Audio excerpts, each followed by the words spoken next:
నేనేమాత్రం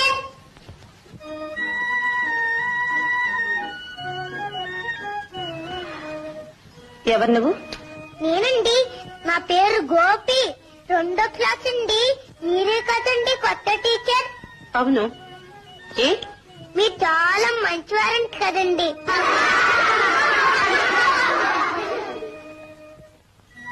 ఆగు, నన్ను అడగకుండా క్లాస్ లోకి రావచ్చా? రాకూడదు టీచర్. ఇంత ఆలస్యంగా నా బడికి రావడం ఆత్మండి టీచర్. తల దూకోలేదే? దూకోలేదు టీచర్. ఏ ఇంట్లో తలనూనె లేదా? లేదు టీచర్. చొక్కా గుండి పెట్టుకోలేదు? గుండి లేని పెట్టాను.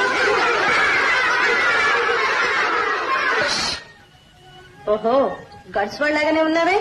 గట్వాడిని కాను టీచర్.